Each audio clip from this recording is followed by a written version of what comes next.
आज हम लोग कुछ फिजिक्स के क्वेश्चन और कुछ केमिस्ट्री के बहुविकल्पी क्वेश्चन देखेंगे। हम लोग 60 क्वेश्चन करेंगे इस वीडियो में। देखिए, पहला क्वेश्चन हमारा क्या है। निम्न में से कौन सा पदार्थ लेंस बनाने के लिए प्रयुक्त नहीं किया जाता है।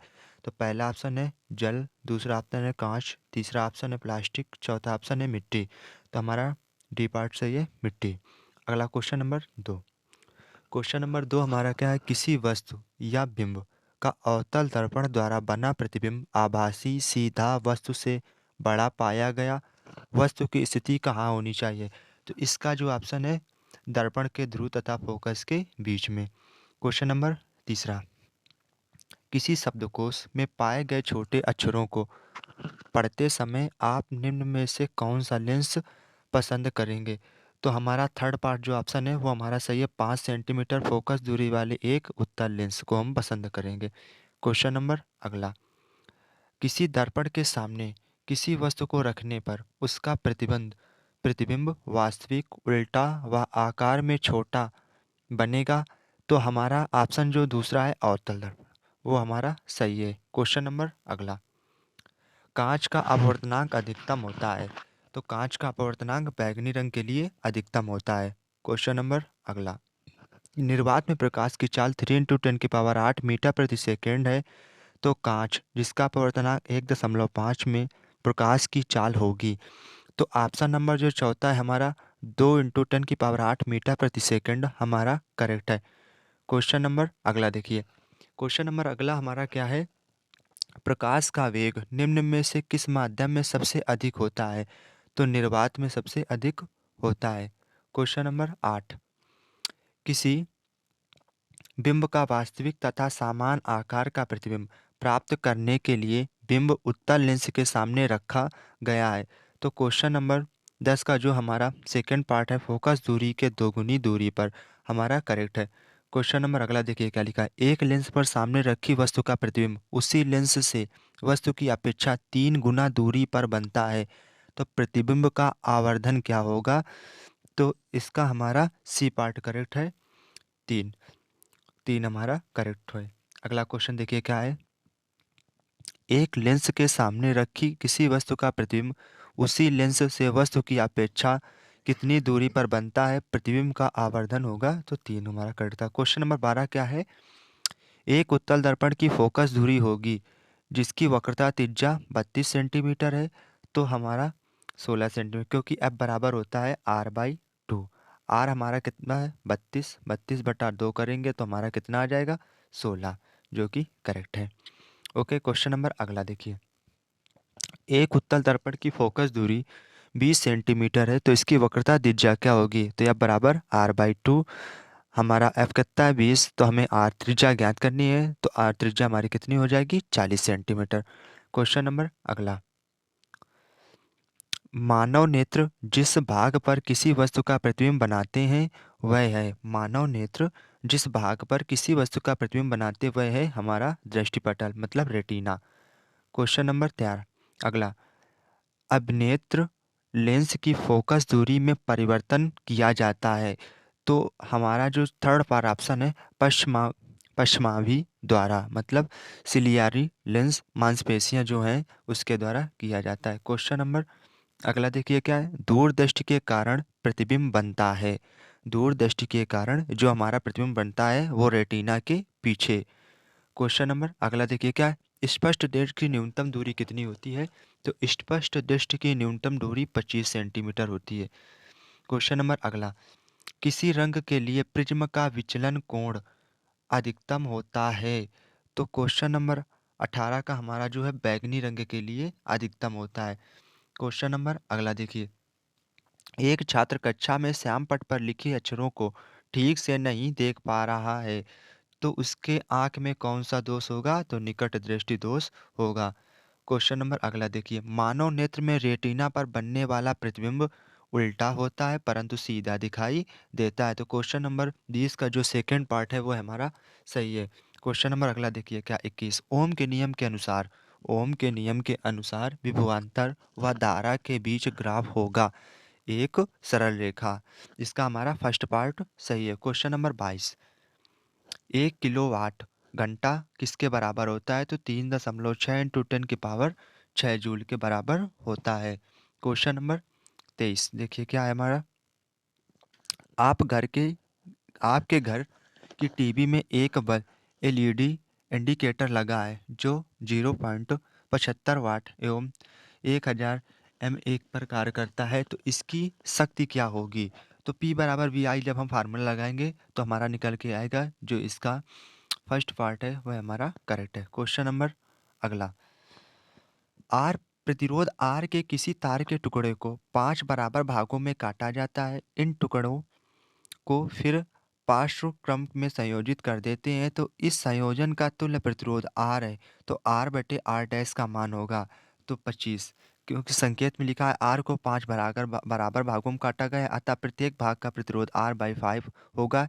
इन्हें पार्श्व क्रम में जोड़ा गया है। क्वेश्चन नंबर अगला देखिए, 1.5 वोल्ट विद्युत वाहक बल्ब के सेल का आंतरिक प्रतिरोध 3 ओम है, तो सेल से प्राप्त धारा का अधिकतम मान होगा तो 0.5, क्योंकि ई बराबर आई बराबर फार्मूला लगाएंगे ई अपान आर, मान रख लेंगे तो हमारा बी पार्ट करेक्ट हो जाएगा। क्वेश्चन नंबर अगला देखिए, किसी चालक तार में विद्युत धारा का प्रवाह होता है। किसी चालक तार में विद्युत धारा का प्रवाह होता है, इलेक्ट्रॉनों द्वारा होता है। क्वेश्चन नंबर अगला, किसी तार की लंबाई खींचकर 3 गुनी कर दी जाए तो उसका प्रतिरोध कितना हो जाएगा? 9 गुना। फर्स्ट पार्ट हमारा करेक्ट है। क्वेश्चन नंबर अगला देखिए, चुंबकीय फ्लक्स का मात्रक क्या होता है? वेबर। चुंबकीय फ्लक्स का मात्रक होता है वेबर। क्वेश्चन नंबर 30 क्या कह रहा है? एक गतिमान इलेक्ट्रॉन उत्पन्न करता है विद्युत एवं चुंबकीय क्षेत्र दोनों। एक गतिमान इलेक्ट्रॉन विद्युत एवं चुंबकीय क्षेत्र दोनों उत्पन्न करता है। क्वेश्चन नंबर अगला क्या है? विद्युत मोटर परिवर्तन करता है। विद्युत मोटर परिवर्तित करती है विद्युत ऊर्जा को यांत्रिक ऊर्जा में। लघु पतन के समय परिपथ में विद्युत धारा का मान बहुत अधिक बढ़ जाता है। क्वेश्चन नंबर अगला देखिए, परिवर्तनशील चुंबकीय क्षेत्र के कारण किसी चालक में उत्पन्न प्रेरित धारा की दिशा का आकलन निम्नलिखित नियम से किया जाता है। फ्लेमिंग के दाएं हाथ का नियम। क्वेश्चन नंबर अगला देखिए क्या है?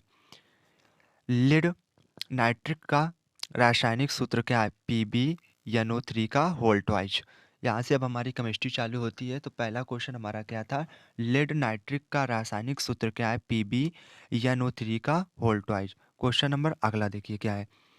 श्याम श्वेत फोटोग्राफी में प्रयुक्त होती है AgCl। श्याम श्वेत फोटोग्राफी में प्रयुक्त होती है AgCl। अगला देखिए 35 नंबर, नीचे दी गई अपक्रिया के संबंध में कौन सा कथन सही है? तो इस अपक्रिया के संबंध में हमें बताना है कौन सा कथन सही है। तो हमारा जो A सीसा अपचयित हो रहा है और जो CO2 उपचयित हो रहा है, ये हमारे पार्ट सही है। क्वेश्चन नंबर अगला देखिए, लोहे पर जंग लगना किस प्रकार की क्रिया है? लोहे पर जंग लगना ऑक्सीकरण की क्रिया है।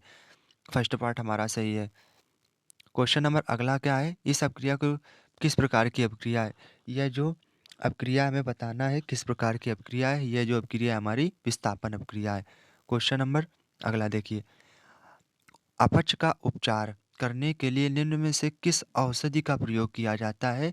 तो एंटीसिड मतलब प्रति अम्ल का प्रयोग किया जाता है। दंत इनामल में कैल्शियम फास्फेट उपस्थित होता है, इसकी प्रकृति हमें बतानी है कैसी होती है। तो इसकी प्रकृति कैसी होती है? क्षारीय होती है। क्वेश्चन नंबर अगला देखिए, शुद्ध जल का पीएच मान। शुद्ध जल का पीएच मान कितना होता है? 7। शुद्ध जल का पीएच मान कितना होता है? 7। इसका सी पार्ट हमारा करेक्ट है। क्वेश्चन नंबर अगला देखिए, अम्लीय वर्षा के जल का संभावित पीएच मान। अम्लीय वर्षा में जल का संभावित पीएच मान कितना होता है? 5.2। इसका फर्स्ट पार्ट हमारा करेक्ट है। क्वेश्चन नंबर अगला देखिए, क्षारक के साथ हल्दी का रंग होता है। हमें बताना है क्षारक के साथ हल्दी का रंग होता है तो भूरा व लाल। थर्ड पार्ट सही है हमारा। क्वेश्चन नंबर अगला देखिए, क्षारीय विलयन का पीएच मान या NaOH सोडियम हाइड्रोक्साइड का पीएच मान कितना होता है? 7 से अधिक। इसमें अगर क्षारीय विलयन का पीएच मान पूछ दिया जाए और सोडियम हाइड्रोक्साइड का पीएच मान मतलब NaOH का पीएच मान पूछ दिया जाए तो कितना बताएंगे? 7 से अधिक। क्वेश्चन नंबर अगला देखिए, दामन सोडा का रासायनिक सूत्र। तो दामन सोडा का रासायनिक सूत्र होता है Na2CO3.10H2O। तो ए पार्ट हमारा करेक्ट है। क्वेश्चन नंबर अगला देखिए, खाने का सोडा या बेकिंग सोडा का रासायनिक सूत्र क्या है? हमें खाने का सोडा का रासायनिक फॉर्मूला बताना, तो NaHCO3। सेकेंड पार्ट हमारा करेक्ट है। क्वेश्चन नंबर अगला देखिए, जल के जीवाणु रहित जल के जीवाणु रहित बनाने के लिए उपयोगी पदार्थ है। तो क्वेश्चन नंबर 48 का हमारा जो डी पार्ट सही है, विरंजक चूर्ण। फोर्थ पार्ट हमारा करेक्ट है। क्वेश्चन नंबर अगला देखिए, अम्लीय विलयन का पीएच मान है, हमें बताना है अम्लीय विलयन का पीएच मान है या H2SO4 के जलीय विलयन का पीएच मान। तो H2SO4 के जलीय विलयन का पीएच मान कितना होता है? 7 से कम। और अम्लीय विलयन का भी पीएच मान 7 से कम होता है।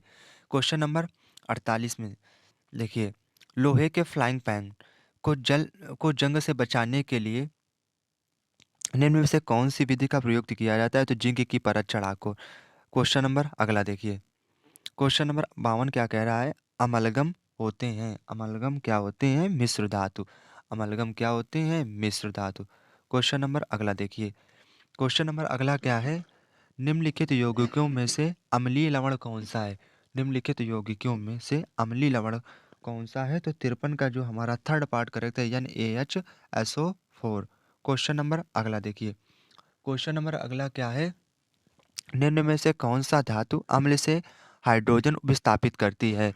तो सोडियम, मतलब Na जो है हाइड्रोजन, अम्ल से हाइड्रोजन विस्थापित करती है। क्वेश्चन नंबर अगला देखिए, ब्यूटेनोन ब्यूटेनोन में क्रियात्मक समूह है। ब्यूटेनोन में हमें क्रियात्मक समूह बताना है, तो इसका बी पार्ट हमारा करेक्ट है। क्वेश्चन नंबर अगला देखिए, एथिल एल्कोहल C2H5OH का IUPAC नाम हमें बताना है। मतलब एथिल एल्कोहल का फार्मूला होता है C2H5OH, इसका हमें IUPAC नाम बताना है। तो एथेनॉल जो हमारा करेक्ट है, थर्ड पार्ट वह करेक्ट है। क्वेश्चन नंबर अगला देखिए, फार्मेल्डिहाइड फार्मेल्डिहाइड का फार्मूला क्या होता है? HCHO का IUPAC नाम। तो इसका क्या होगा? 59 का हमारा फोर्थ पार्ट करेक्ट है, मेथेनॉल। फार्मेल्डिहाइड का IUPAC नाम होता है मेथेनॉल। क्वेश्चन नंबर अगला देखिए, एसिटिक अम्ल एसिटिक अम्ल का फार्मूला क्या होता है? CH3COOH का IUPAC नाम हमें बताना है। तो इसका IUPAC नाम होता है एथेनोइक अम्ल। क्वेश्चन नंबर अगला देखिए, क्वेश्चन नंबर अगला क्या लिखा है? एसीटोन एसीटोन का फार्मूला क्या होता है? CH3COCH3 का IUPAC नाम बताना है। एसीटोन का फार्मूला होता है CH3COCH3 का IUPAC नाम, तो प्रोपेनोन। क्वेश्चन नंबर अगला देखिए, प्रोपेन का रासायनिक सूत्र C3H8 है, इसमें 10 सहसंयोजक आबंध हैं। क्वेश्चन नंबर अगला देखिए, खाना बनाते समय यदि बर्तन की तली बाहर से काली हो रही है, तो इसका मतलब है कि ईंधन पूरी तरह से नहीं जल रहा है। तो इसका बी पार्ट हमारा करेक्ट है। क्वेश्चन नंबर अगला देखिए, निम्नलिखित में से किस विलयन का उपयोग दीवारों की सफ़ेदी करने के लिए किया जाता है? तो इसका जो हमारा करेक्ट होगा बी पार्ट, CaOH का वोल्टाइज। ये हमसे पूछा था, निम्नलिखित में से किस विलयन का उपयोग दीवारों की सफ़ेदी करने के लिए प्रयुक्त किया जाता है? तो CaOH का वोल्टाइज। क्वेश्चन नंबर लास्ट जो हमारा 60 है, 60 क्वेश्चन इस वीडियो में हमें करने थे। देखिए, चीनी का रासायनिक सूत्र क्या है? चीनी का रासायनिक सूत्र है C12H22O11। यही हमारा चीनी का रासायनिक सूत्र है। दोस्तों, जो भी इस चैनल पर नए हो, कृपया चैनल को सब्सक्राइब करें और बेल आइकन भी दबाएं और अपने दोस्तों के साथ भी शेयर करें। जय हिंद दोस्तों।